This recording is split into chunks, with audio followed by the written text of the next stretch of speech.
Hello, class. This is Demetrius Wilson. We are back with business marketing. We are now on chapter 16. I'm sure none of you are sad to hear that. Chapter 16 is on the marketing plan, which is very important. Just like you have a business plan when you want to create a business or a company, you have a marketing plan that's typically created by the CMO or the Chief Marketing Officer. And we'll go over all those terms and facts and everything during this lecture. The marketing plan should communicate these things. It should be realistic expectations to top management. So things that are realistic, not things that are so out of space in terms of the probability of them happening. Marketing related responsibility to those individuals who have marketing related responsibility. So basically it lists, if you're in marketing, these are things that you do. And how they should execute on those responsibilities. So how they should go about completing those tasks. The learning objective for this section: identify the people responsible for creating marketing plans in organizations. And like I said, it's the Chief Marketing Officer and typically most of the individuals on his or her staff. Marketing planning roles. Teams of marketing specialists are involved. Many companies create marketing plans at a divisional level. The Chief Marketing Officer is responsible for preparing the plan. Marketing professionals and other staff members work as a team to prepare the plan. So it's not just the Chief Marketing Officer, it's everybody else involved that has a hand in it as well. You can't do everything on your own. And the marketing analysts are part of the Chief Marketing Officer's staff. Key takeaways for that short section: the Chief Marketing Officer of a business unit is likely to be responsible for the creation of the marketing plan. Then it talks about how its staff would assist as well. More learning objectives: understand the functions of the marketing plan and write a marketing plan. So you have to understand what the functions are, what is the purpose of the marketing plan, and then have to understand what is included in the marketing plan so that you can write one. Marketing plan criteria: identify the customer's needs, and that's most important. If you're not solving someone's needs or a problem that they have, then what exactly are you doing, and why would I buy your products and or services? Evaluate whether the organization can meet those needs in some way that allows for a profitable exchange with customers to occur. So I want to meet your needs, but I also want it to be profitable for my company. Develop a mission statement strategy and organization centered on those needs. Create offerings that are the result of a meticulous market research. So your marketing plan and everything needs to work hand in hand with the research. The research says A, you have to make your marketing plan in accordance with A. If the research plan says A and you're saying B, then there's a misalignment there. From foreign operations and supply chains that advance the successful delivery of those offerings. Like I said, you want to get the proper offerings to the customers, to the consumers, and do it at a profit. You want to pursue advertising, promotional, and public relations campaigns that lead to continued successful exchanges between the company and its customers. And that's what the key point is. We want continued successful exchanges between the customer and you. We want to fulfill your needs, and then we want to get paid as well. Engage in meaningful communications with customers. So that's on the feedback which we talked about in previous chapters. Meaningful conversations that say, hey, this is what you guys should do to enhance your computer. I hear that. I go back. I tell everybody because I'm in the sales department. Marketing does things to market it, and production does things to add it onto the computer. And we all have one big happy family and happy consumers as well. Now let's discuss the marketing plan outline. The executive summary should provide all the information your company executives need to make a decision without reading the rest of the plan. Why? Because they do not have the time to read your entire marketing plan, or if it's a business and it's an investor, they don't have the time to read your entire business plan. These executives are very, very busy. They need a snapshot. They need a synopsis of what's going on so that they can make a logical decision. Include a brief description of the market, the products being offered, the strategy behind the plan, and the budget, of course, because if you don't have the money to do all these things, then it doesn't make sense. It's not financially or fiscally feasible. The business challenge, a brief rationale for why the company should invest, and how does the marketing plan further the mission, right? So you have to understand, does it make sense? Does it, as they say, it doesn't make dollars, it doesn't make sense, right? That's very true. If it doesn't, make dollars for the company, it's not profitable, then it's not something that the executives are going to pass. Meaning, when I say pass, I mean pass through to be approved, as opposed to pass on it and say we're not going to do it. Now let's talk about the market. Market selection of the plan should describe customers, right? Who's going to buy whatever you have, what are you selling, competitors and other collaborative organizations, and the state of the market. So what's going on in the market? Is it volatile? Is it solid right now? Is it not doing well? You have to know and understand and put these things in a marketing plan. Describe who will purchase the offering and why they will, right? So who's going to purchase this and why will they purchase it? I'm not going to purchase anything just for no reason, just because. Discuss the existing market conditions that will benefit or challenge the plan, right? So are there market conditions out there that will help us? Are there market conditions out there that will hinder us? You have to know all these things. You have to put them in the market plan because those are risks and opportunities. Customers, consumers, whatever you want to call them. Without them, you don't have a company. You don't have a profit base. You don't have a reason to participate in marketing. Break the market into customer segments and describe each segment completely. So who is the targeted market? You have to know and understand that you could have multiple targeted markets. Why will they buy the offering, right? So why are they going to buy it? What are they going to use it for? What is their buying process? Does it take them a long time to decide, or do they already have their mind made up when they come into the store?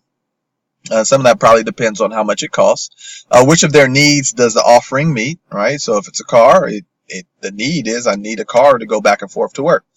Include in the discussion the market share and the sales goals for each segment. So you have to have the goals in there as well. You say, hey, we want we need 45% of the pie or 45% of the market share. So we're selling 45% of the electric cars out there. And then we have sales goals. We want 45% of the market, and we want to make, $7 million in sales this year. Company analysis, you always have to have analysis, whether for internal, for external reasons. So SWOT analysis, you should have seen that in many of your other classes. Strengths, weaknesses, opportunities, and threats. Strengths and weaknesses, those are internal to the company. What are you strong at? What are you weak at? Those are things that you can definitely impact and change.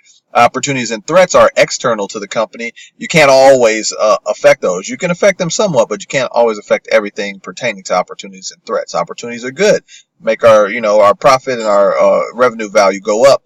Threats are bad, and we have to figure out how to counteract those. Factors that make for a better SWOT analysis, right? So you have a SWOT analysis, but maybe it's not that good. These are some keys to help you make and have a good SWOT analysis. Honesty, a good SWOT analysis is honest, right? So you want to be honest. You don't want to, have any bogeys or landmines waiting in the field, for your management or executive team to step on and make a bad decision. It must be broad. The analysis has to capture trends. It needs to be long term. Consider multiple time frames, right? So we have our short term, maybe up to about a year. We have our midway through, which is probably about 5 years, and then long term beyond that. You have multiple perspectives, right? So you definitely want to have multiple perspectives because a good SWOT analysis should consider the perspective and involve people from all areas of the firm, not just from your perspective, but maybe some perspectives from sales, other perspectives from production, other perspectives from the customer service side. You always have to have collaborators, or you should have and need collaborators, actual or potential partners needed for plan success, organizations in the value chain. So, might be suppliers, people who you deal with that help you to get that product out and put together, either upstream or downstream, and partners that are necessary to co-create value. Could be some internal partners, could be external partners as well. Competitors, very, very important in the marketing plan, because if there are no competitors, then hey, all systems go. It's a lot of market share out there. But if there are a gazillion competitors in the market, maybe we're going to have some trouble, and maybe we're going to struggle in terms of getting additional market share or making sales. Marketing plans are likely to spark retaliation from one or more competitors, meaning if you put it out there, it goes, you do have a marketing campaign, other people are going to say, hey, that's a good idea, I think I can do it better, and they're going to enter into the market. Identify competitors and be honest about both their strengths and weaknesses, because you have to know when they're coming for you. Don't be confused by the fact that they're the competitor and shortchange what their abilities are. Include this section of the plan, how quickly competitors will retaliate and what the nature of that retaliation will be. Are they going to make it bigger and better than you because they have better scientists and inventors there? Or are they just going to come in with the same product that you have and sell it for cheaper? include a competitive analysis, financial statements, and all information publicly available about them. So you have to do your due diligence to do your research in terms of your competitors. Business climate that you definitely have to research, the political climate, what's going on in the government, state, local, and federal. Economic. All right, so you have to look at things that are going on with the economy, social and cultural. Is there a trend? Is whatever you're selling trending in certain cultures? Technological, is it old or new technology? Is it the new latest fad? And environmental, is it something that is in compliance with the environmental standards, so with Go Green, or is it something that is not?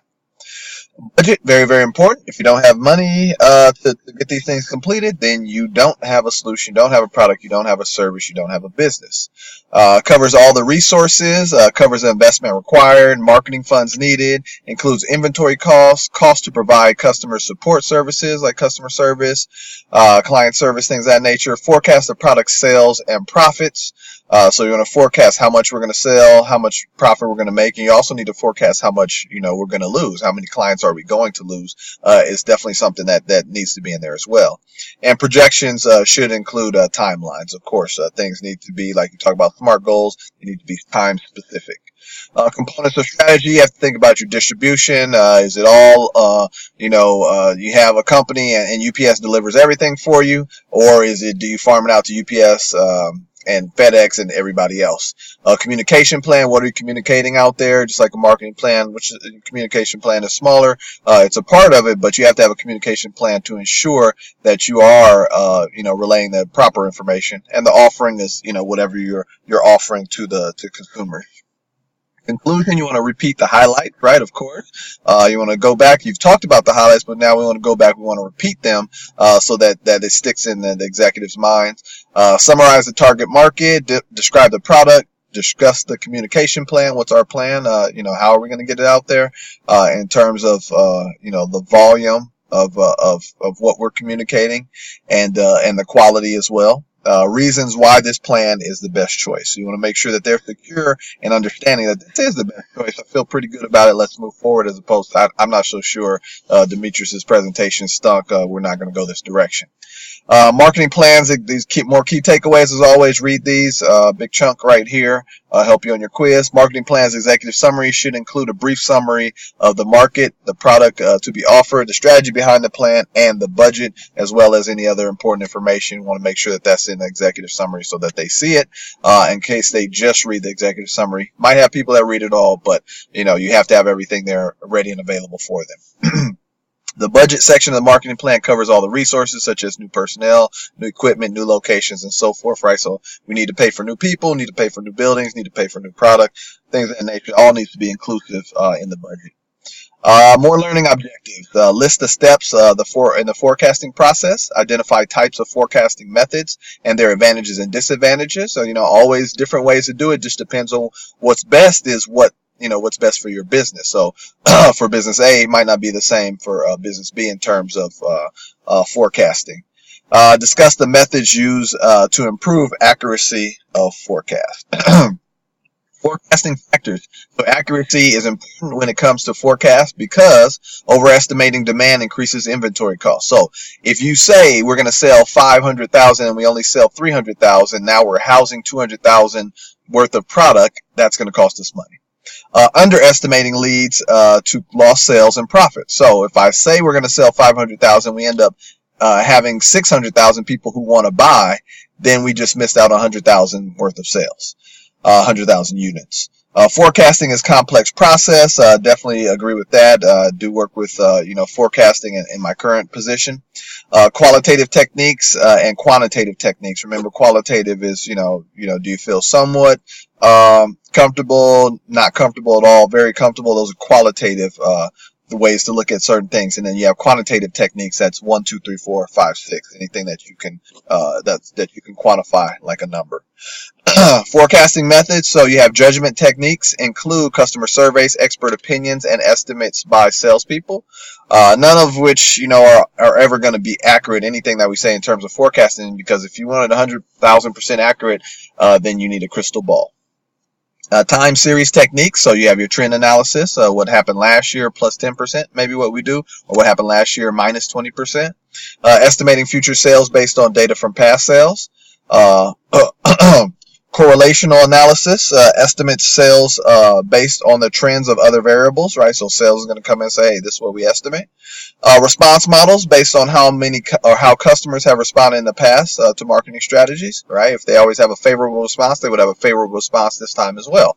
If they always have an unfavorable response, then you probably should stop what you're doing. Market test and experiment in launching new offering in a limited market in order to gain real world knowledge of how the market will react to the product. So I'm gonna just launch this to to Southgate, and that's it.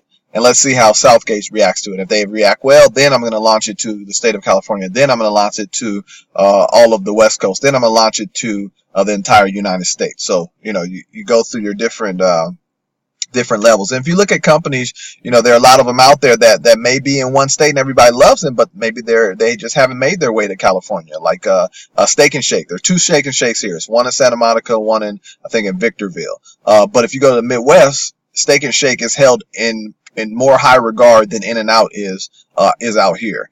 So I think there's definitely a market out here for that. They have franchise opportunities if you want to, anybody has a business venture they want to get into out here. But Jersey Mike's wasn't here for quite some time. Five Guys wasn't here for quite some time. A lot of restaurants, because I went to school in Ohio, that I would go to, they're making their way out this way, because they've been successful for quite some time. Building better forecasts, and we always want to increase the probability of how close our forecast gets. So we want to make it better. Obviously, like I said, you don't have a crystal ball, or if you do, please sell it to me. But we want to make our forecasting process and model as best as we can. So you want to commit to accuracy. Pick the right method for your business and decision, right? So remember I said it's specific in regards to what your business is. Use multiple methods if necessary. Use many variables, because there are a lot of variables that count and that can affect your sales and your profitability. Use scenario-based forecasts, track actual results, and adjust. And adjust is like very, very important. You need to adjust to what things are different and what things you need to fix as a company and as an executive. More key takeaways. Forecast is an educated guess or estimate of sales in the future. So read the rest of that paragraph. Very informational. Better forecast can be obtained by using multiple methods, forecasting for various scenarios, and tracking actual date, including sales, and adjusting future forecasts accordingly. More learning objectives. Apply marketing planning processes to ongoing business settings. Identify the role of the marketing audit. And so when you go back and audit, say what's been working, what hasn't been working, scrap what hasn't been working, increase what has been working, and further evaluate the things that you can't really determine. So ongoing marketing planning and evaluation. So marketing plans are created frequently, not necessarily like a business plan, which could be a one-time shot. The key to successful ongoing marketing strategy is twofold. Causality, the relationship between two variables, whereby one variable is a direct consequence of the other. So that's basically cause and effect. If A happens, then B happens. Not if A happens, maybe B through Z happens. Control is the degree to which you can separate the effects of a variable on a consequence, right? So, can we make a control group, and can we separate this and take it out? Just like how they say the components of that milk. I don't know if you guys saw it, but I'm going to look it up at the A2G, something like that. It's the new milk that's out, because it's only one component in the cow's milk that makes people who are lactose intolerant sick. So take that one component out and then market the milk that has everything else in it. It's a pretty smart idea. I think they should make some ice cream. Managerial controls, the ability to manipulate variables such as how a marketing plan is implemented. Statistical control is mathematically removing the influence of a variable on an outcome so as to isolate the cause of the problem. And that's what you want to do. You want to isolate the cause of the problem, find out what it is, eliminate the problem, and continue to proceed with what is working.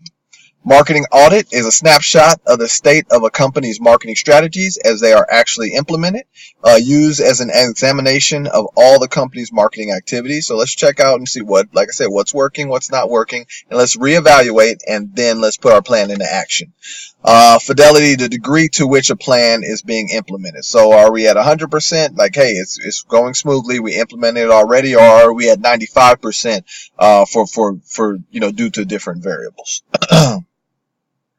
Top 10 factors to assess in an audit. These are very, very important. I suggest that you pause and read through these next two slides very, very carefully. Key factors that impacted the business for good or for bad during the past year. Like I said, what worked, what didn't work. Customer satisfaction scores and the number and type of customer complaints, right? So let's look at what the customers are scoring in terms of surveys and what type of complaints that they actually have. Satisfaction level of distribution, retailers and other value chain members. So are the people in your supply chain, are they happy? The marketing knowledge, attitudes, and satisfaction of all executives involved in the marketing function. You'll do a heat check. How's everybody feeling? Is everybody happy, or is everybody, extremely mad?